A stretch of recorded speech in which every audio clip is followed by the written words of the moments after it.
Hello friends, எல்லோரும் எப்படி இருக்கீங்க? எல்லோரும் நல்லா இருக்கணும்னு கடவுளை பிரார்த்தனை பண்ணிக்கிறேன். சிவராத்திரி அன்னைக்கு காலையிலேருந்து நம்ம நடக்கிற விஷயத்த பார்க்கலாம். இன்றைக்கி நம்ம அந்த சாமி பாட்டை போட்டுட்டு நான் 5 மணிக்கு எழுந்து குளிச்சிட்டோம்.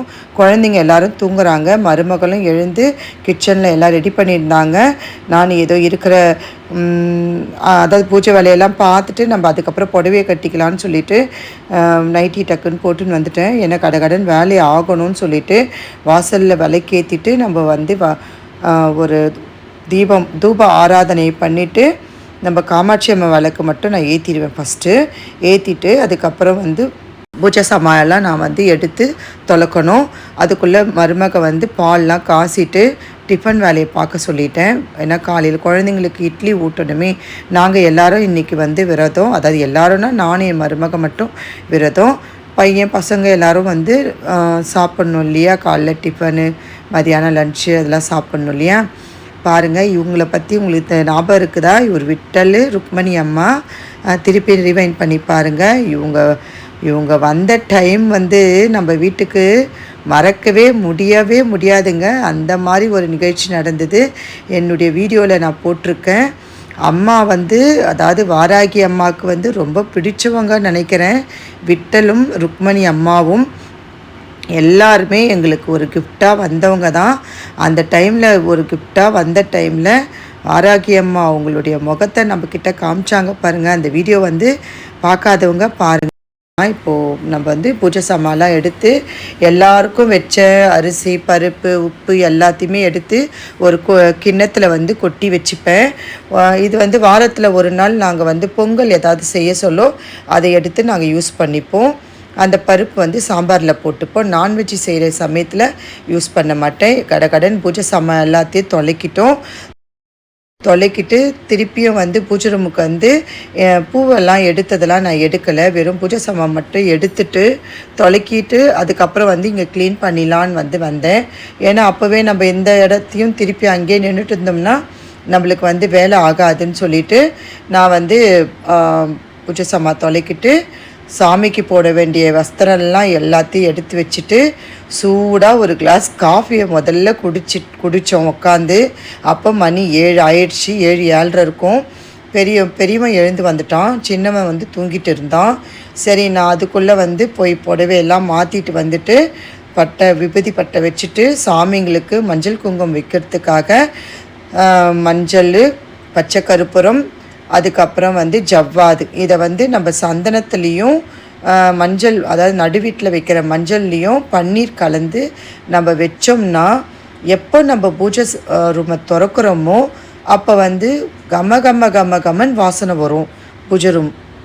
அதே மாதிரி சாமிங்களுக்கு பொட்டு வைக்க சொல்லலாம். நம்ம அந்த ஜவ்வாதும் பச்சை கற்பூரமும் கொஞ்சம் நம்ம கலந்து பன்னீர் கலந்து நம்ம வைக்க சொல்ல ரொம்ப வாசனையாக இருக்கும்.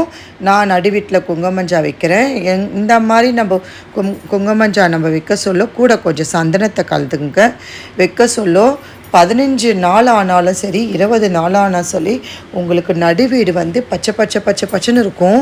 அவ்வளோ ஒரு அப்போ வச்சா மாதிரியே தான் இருக்கும் எப்போவுமே. நான் இப்போ ஒரு காலகட்டத்தில் வாரம் இப்போ வைக்கவும் முடியல. குழந்தைங்கள நம்ம கவனிக்கணும், வீட்டில் சமையல் வேலை, அந்த வேலை இந்த வேலைன்னு ஓடுது. நம்மளுக்கு எவ்வளோ தான் நம்மளுக்கு வயசு ஆனாலும் கூட நம்ம பெண்கள்லாம் நம்ம பிறந்துட்டோம்னா கடைசி வரைக்கும் நம்ம வேலை செஞ்சுட்டு தான் இருக்கணும். இன்னும் இப்போ நம்மலாம் கொஞ்சம் சின்ன வயசு ஆளுங்களாக தெரிகிறோம் இல்லையா? அதனால் ரெஸ்ட்டெல்லாம் நம்ம எடுக்க முடியாது. ஒரு சிலையும் நம்மளுக்கு ஒரு கதை சொல்லும். எங்கள் பூஜை ரூமில் இந்த சித்தர் படம் ஒரு 10 வருஷத்துக்கு முன்னாடி எங்களுடைய பால் போடுற பையில் இருந்தார். அது எவ்வளோ ஆச்சரியம் தெரியுங்களா?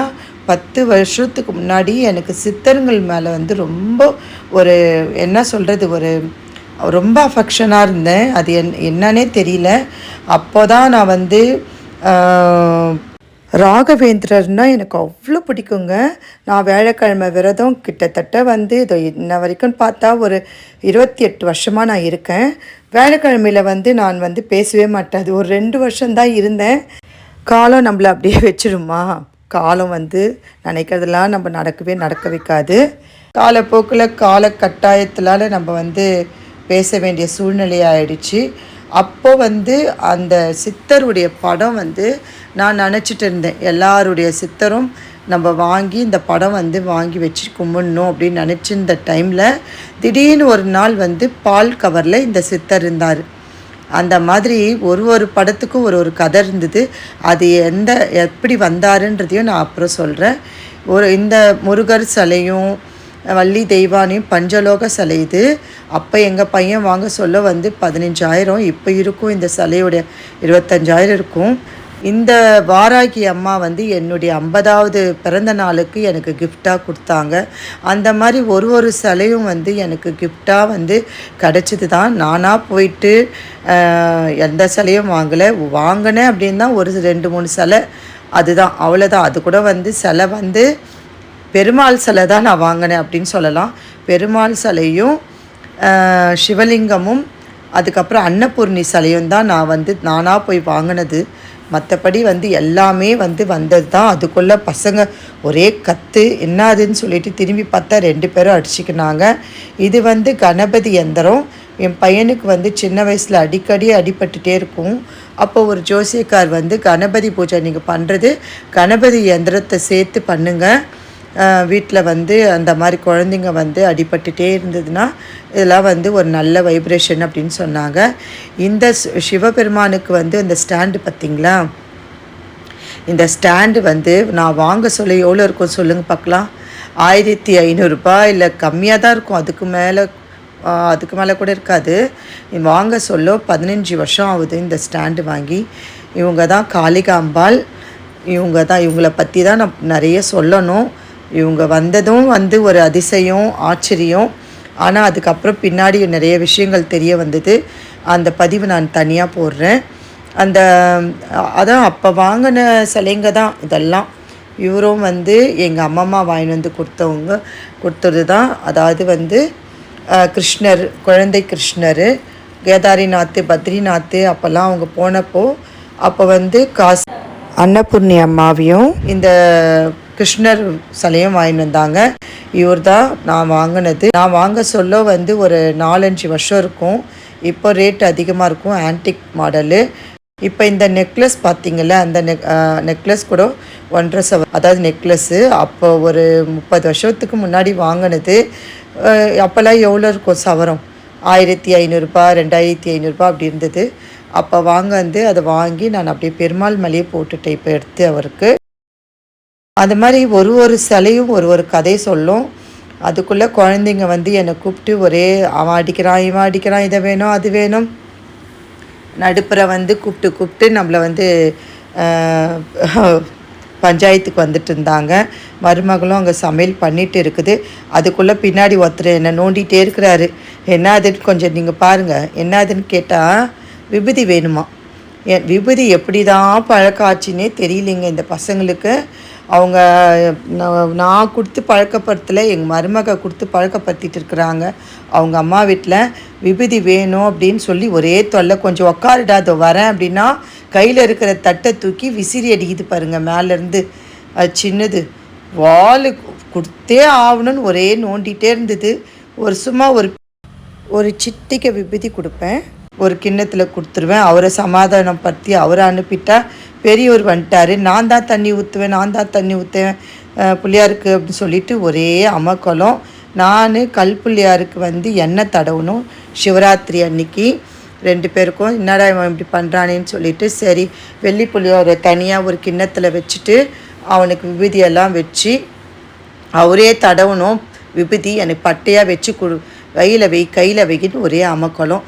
சரி இந்த கையில் வெயிடான்னு சொல்லிவிட்டு அவனுக்கு கொடுத்து நெத்திலையும் விபூதி வச்சு, இவன் வந்து ஒரு 3 வயசுலேருந்தே அபிஷேகம் பண்ணுறதுக்கு வந்துட்டாங்க.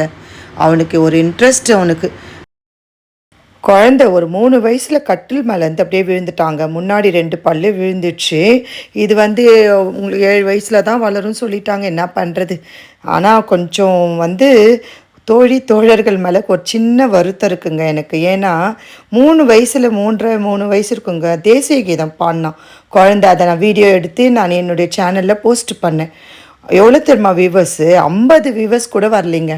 ரொம்ப கஷ்டமாயிடுச்சு எனக்கு. 1.5 வருஷம் இருக்கும்னு நினைக்கிறேன் நான் அந்த போஸ்ட் பண்ணி. எவ்வளோ பேர் டான்ஸ் ஆடுறாங்க, எவ்வளோ பாட்டு பாடுறாங்க, அதுக்கெல்லாம் வியூவர்ஸ் இப்படி வராங்க. நம்ம குழந்தை இந்த அளவுக்கு பாடி இருக்குது. ஒரு சாக்லேட் போட்டு ஒரு சிம்பிள் போட்டு அனுப்பியிருந்தா கூட அந்த குழந்தைகிட்ட நான் காமிச்சிருப்பேன், பாரு எல்லாரும் உனக்காக லைக் போட்டிருக்காங்கன்னு. அது சந்தோஷப்பட்டுருக்கோம். என்ன பண்ணுறது, சரி நம்மளுக்கு இன்னும் அந்த இது டைம் வரல போல் போஸ்ட் ஆகிறதுக்குன்னு நினச்சிட்டேன் நான்.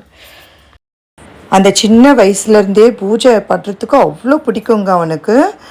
பிள்ளையார் பூஜை பண்ணுன்னு ஒரே அமக்கலம். அது பழைய வீடியோலலாம் கூட நீங்கள் பார்த்துருப்பீங்க.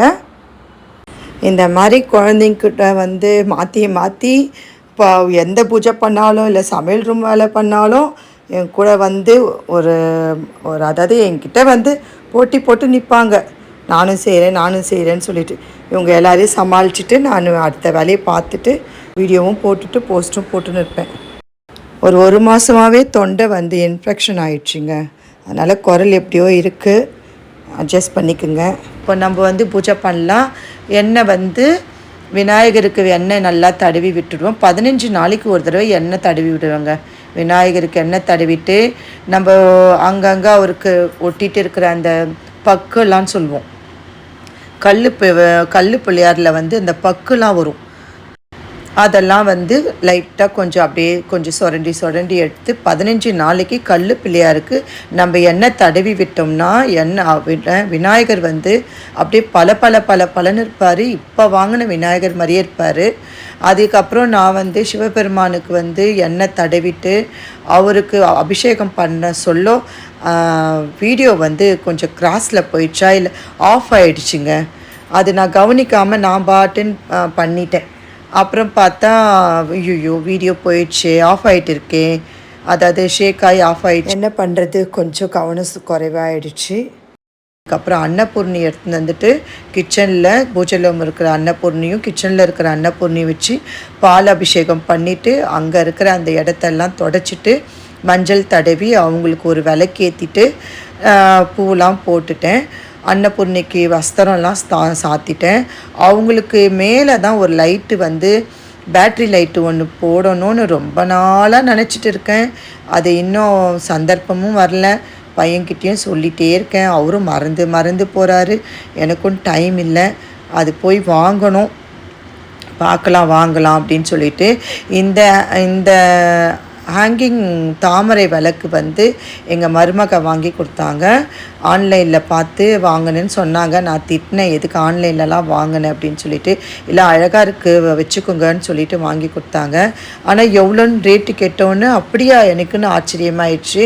சில பொருளுங்க அந்த மாதிரி வாங்கலாம் போல். 200 ரூபான்னு சொல்லிட்டு 2 விளக்கு மீஷாவில் அதில் வாங்கினேன் அப்படின்னு சொன்னாங்க. சரி, ரொம்ப சந்தோஷம். காலையில் பூஜை நல்லபடியாக அபிஷேகம்லாம் நடந்து எல்லாருக்கும் சாமிக்கு பூவெல்லாம் போட்டு தூப தீபம் எல்லாம் வச்சு நம்ம பூஜையை ஆரம்பிச்சிட்டோம். பூஜையை பண்ண போகிறோம். தீபாராதனை பண்ணலாம். எல்லாரும் வாங்க. ஓம் நம சிவாயம், ஓம் நம சிவாயம், ஓம் மகா கணபதியே போற்றி, ஓம் மகா கணபதியே போற்றி, ஓம் நம சிவாயம், ஓம் நம சிவாயம், ஓம் நம சிவாயம். தென்னாடுடைய சிவனே போற்றி, எந்நாட்டவர்க்கும் இறைவா போற்றி, அண்ணாமலை எம் அண்ணா போற்றி, கண்ணார முத கடலே போற்றி. ஓம் நம சிவாயம், ஓம் நம சிவாயம். எல்லாருக்கும் எல்லாவித செல்வங்களும் நிறைந்து எல்லாருடைய குறைங்களும் நீந்து எல்லாருடைய ஆசைகளும் இந்த வர சிவராத்திரிக்குள்ளே எல்லாமே நடக்கணும். எல்லாருக்கும் உடல் ஆரோக்கியமும் நீண்ட ஆயுளும் நிறைந்த செல்வமும் கொடுக்கணும்னு சொல்லிட்டு மனசார வேண்டிக்கிறேன். அன்னபூர்ணி அம்மாவுக்கிட்டேயும் வந்து நிறைய செல்வம் தனதானியம் நிறைஞ்சு எல்லார் வீட்லேயும் இருக்கணும்னு சொல்லிட்டு மனதார வேண்டிட்டு என் அப்பா சிவபெருமானுடைய ஆசீர்வாதம் எல்லாருக்குமே நிறைஞ்சு கிடைக்கணும்னு சொல்லிட்டு மனதார வேண்டிக்கிறேன். இந்த வீடியோ பிடிச்சிருந்ததுன்னா லைக் பண்ணுங்கள், ஷேர் பண்ணுங்கள், கமெண்ட் பண்ணுங்கள். எல்லாரும் தீபத்தை எடுத்துக்குங்க, தீப ஆராதனை எடுத்துக்குங்க. எல்லாருடைய மனக்குறையும் நீங்கணும் மனசார வேண்டிட்டு. காலையில் பூஜை நல்லபடியாக முடிஞ்சுது. கொஞ்சம் பிரசாதம் வச்சேன், பழங்க. அது நெய்வேதியை நம்ம பண்ணிவிட்டு நம்ம இதோட பூஜையை முடிச்சுக்க வேண்டியது தான். இன்றைக்கி ஃபுல்லாக விரதன்றதுனால கொஞ்சம் காஃபி மட்டும் எப்போவுமே குடிப்போம், வேறு எதையும் சாப்பிட மாட்டோம். சாயந்தரம் அபிஷேகம் வேலை இருக்குது சிவராத்திரின்றதுனால. இந்த வீடியோ தொடர்ச்சியாக போஸ்ட் பண்ணியிருக்கேன், அபிஷேக வீடியோ. அதில் கதைலாம் நான் இந்த பாட்டில் சொல்கிறேன்னு சொல்லியிருந்தேன். எனக்கு சுத்தமாக டைம் இல்லைங்க, சாரிங்க.